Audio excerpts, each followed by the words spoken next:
তোমার জিনা এটা নাকি নেকি হয়ে যাবে, তোমার মদ এটা নাকি নেকি হয়ে যাবে, তোমার অন্যায় অপরাধ এটা নাকি সওয়াব হয়ে যাবে।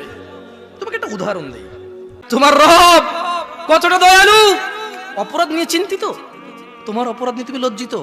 মাশাআল্লাহ, তোমার এই লজ্জা আল্লাহ পছন্দ করে। তোমার এই লজ্জা কে পছন্দ করে? তোমার এই চিন্তা কে পছন্দ করে? তোমার এই ব্যথা কে পছন্দ করে? তাই তোমার রব তোমাকে বলছে ইল্লা মান তাব, তবে যে কোনো অপরাধী হোক, তবে মান তাব, যে অপরাধকে ছেড়ে দিয়ে ভালো পথে চলে আসে, ফিরে আসে। তওবা মানে ফিরে আসা। তওবা মানে কি? আমাকে ওই দিন আমার খুব ঘনিষ্ঠ একজন মানুষ, উনি ড্রাইভ করছিল, আমি পাশে বসে ছিলাম, আমাকে বললো যে মতাওয়া, সৌদি আরবে হুজুরদের, আমরা যেরকম হুজুর বলি ওরা মতাওয়া বলে আর কি। তো উনি আবার দুবাই ছিল, বলে যে মতাওয়া তওবা কিভাবে করবো? আমি খুব পেরেশান হয়ে গেছি যে তওবা কিভাবে করবে। বললাম যে তওবা মানে তো ফিরে আসা। ধরেন আপনি কোনো কাজে লিপ্ত আছেন, মানে যে কোনো কাজ যেটা অপরাধ, যেটা কি তওবা মানে কি বলে দেবো আপনাদের? আপনি কি শিখতে চান তওবা কিভাবে করে? খুব সহজ, কোনো হুজুর লাগবে না, কোনো কোরআন খতম লাগবে না, কোনো কাউকে দাওয়াত দেওয়া লাগবে না। দিন হতে হবে জরুরি নয়, রাত হতে হবে জরুরি নয়, নামাজের সময় হতে হবে জরুরি নয়, জরুরি নয় ওযু থাকতে হবে। তওবা এখন এখানে করা যায়। তওব মানে রিটার্ন। তওব মানে কি? রিটার্ন মানে ফিরে আসা। ধরেন একটা লোক জিনা করে, সে বলে যে না আস্তাগফিরুল্লাহ, আল্লাহ আমাকে ক্ষমা করুন, আমি আর জিনা করব না। এই লোক তওবা করেছে। এই লোক কি করেছে?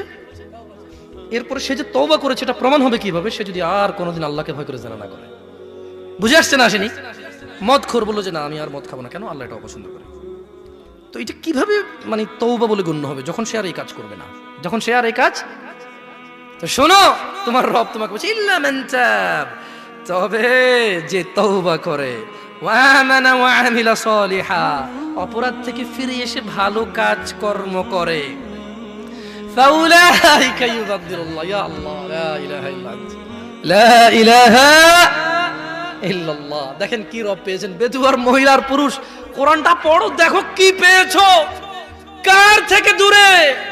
মা গররাকা বিরাব্বিকাল কারীম ইয়া নাস, কিসে তোমার এত দয়ালু রব থেকে তোমাকে দূরে রেখেছে? কি তোমার রবের দয়া দেখবে? বলছেন যে ফাউলাইকা ইউবাদদিলুল্লাহু সাইয়্যাতিহিম হাসানাত, বলছেন যে আল্লাহ তোমার অপরাধকে নেকিতে পরিবর্তন করে দেবে। তোমার জিনা এটা নাকি নেকি হয়ে যাবে, তোমার মদ এটা নাকি নেকি হয়ে যাবে, তোমার অন্যায় অপরাধ এটা নাকি সওয়াব হয়ে যাবে। তোমাকে একটা উদাহরণ দেই। আসলে মাশাআল্লাহ এখানে বেশ পয়সাওয়ালা মানুষজনের আড্ডা, এখানে ঠিক আছে, টাকা পয়সার উদাহরণ দিলে ধরো